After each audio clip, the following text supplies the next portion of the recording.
Les innovations fiscales de la loi de finances 2024.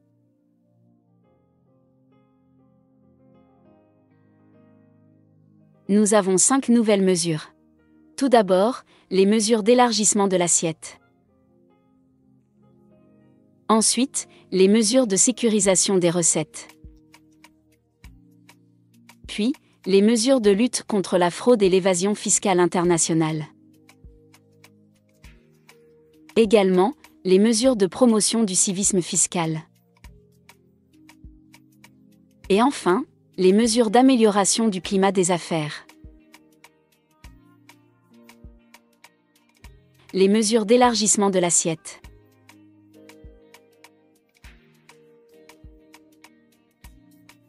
En premier lieu, nous avons le réajustement de la base imposable au droit d'accise ad valorem des boissons, article 141 bis nouveau du Code général des impôts. Ceci comprend la suppression de l'abattement de 10% pour les bières titrant un degré d'alcool inférieur ou égal à 5,5. Et la réduction de 25% à 10% du dit abattement pour les boissons gazeuses. En second lieu, nous avons la suppression de l'exonération de la taxe sur la valeur ajoutée sur les produits de consommation de luxe suivants. Le riz dit précuit de sous-opposition tarifaire 1006.30.90.200, le riz parfumé de sous-position tarifaire 1006.30.90.300, les poissons de luxe, saumon, poissons d'ornement, morue, etc. Notez bien, demeurent exonérés les produits tels que le riz en brisure et les poissons de grande consommation tels le maquereau. Troisièmement, nous avons l'optimisation de la fiscalité des particuliers.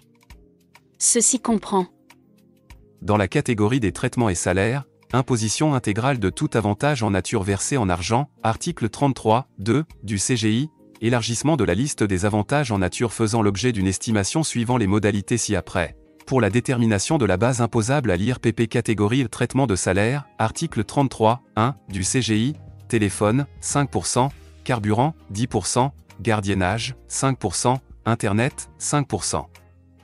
Plafonnement à 4 800 000 francs CFA par année soit 400 000 par mois de l'abattement forfaitaire fixé à 30% du salaire brut annuel, article 34 du CGI, et enfin, consécration de l'imposition au Cameroun au titre de l'IRPP, de l'ensemble des revenus mondiaux des personnes qui y ont leur domicile fiscal, article 25 du CGI.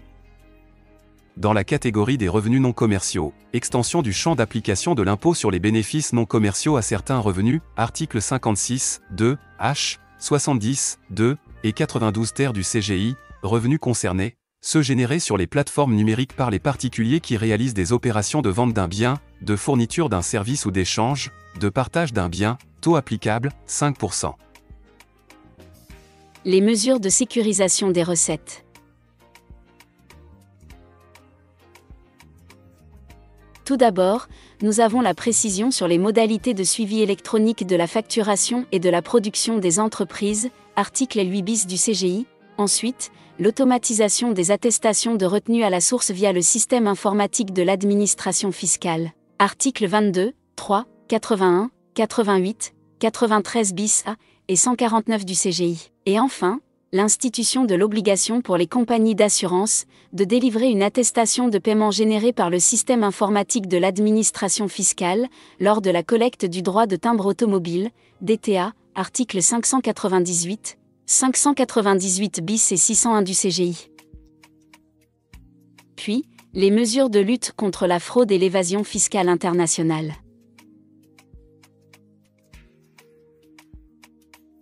Il s'agit ici de la consolidation du dispositif de lutte contre les prix de transfert.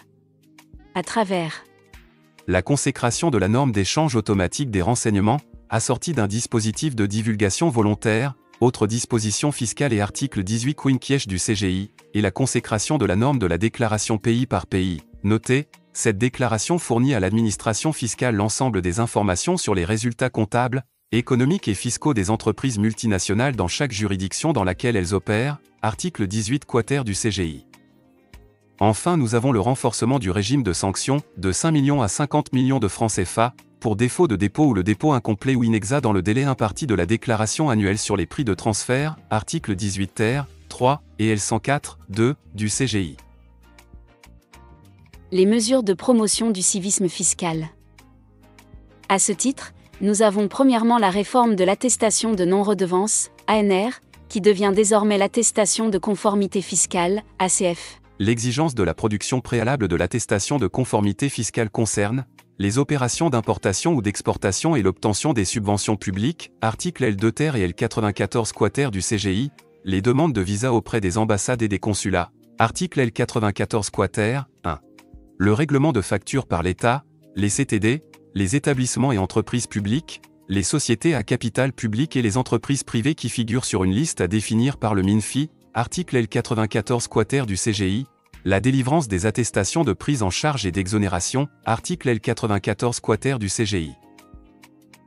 La deuxième mesure de promotion du civisme fiscal est la consécration de l'obligation de transmission automatique des rapports des commissaires aux comptes et des inventaires cotés au greffe du tribunal, articles L6 bis et L104, 2, du Code général des impôts. Troisièmement, nous avons la clarification du délai de validité du sursis de paiement, article L121, qui cesse d'avoir effet 8 jours après la notification de la décision de l'autorité saisie, ou en cas de silence, à l'expiration du délai imparti à cette dernière pour se prononcer. Au quatrième point, le renforcement des conditions de déductibilité des pertes relatives aux avaries et casses consécutives à une faute, négligence ou imprudence manifeste, imputable au contribuable, article 7c. Et le dernier point est relatif à la consécration de l'insuffisance de déclaration, comme motif pour l'administration fiscale de mettre en œuvre la déclaration pré-remplie pour corriger les déclarations des contribuables, article L2 bis du CGI. Cette mesure sera encadrée pour éviter les abus. Les mesures d'amélioration du climat des affaires. Été mises à jour pour améliorer le climat des affaires. Premièrement, l'institution d'une procédure spéciale de transaction fiscale pour les créances émises avant le 31 décembre 2022, autres dispositions fiscales et financières. Deuxièmement, l'allègement de 15% à 10% du taux des droits d'enregistrement des cessions de fonds commerce, article 543 du Code général des impôts. Troisièmement, l'habilitation du MINFI et du DGI à accorder des remises gracieuses de pénalités même en cas d'absence de difficultés financières, article L145 du CGI. Quatrièmement, l'extension du champ d'application de la procédure de transaction aux requêtes contentieuses déclarées irrecevables quant à la forme, mais susceptibles de donner lieu à révision quant au fond, article L125 du CGI. Cinquièmement, la réduction de 70 francs CFA par mètre cube à 60 francs CFA par mètre cube du tarif de la taxe spéciale sur les produits pétroliers.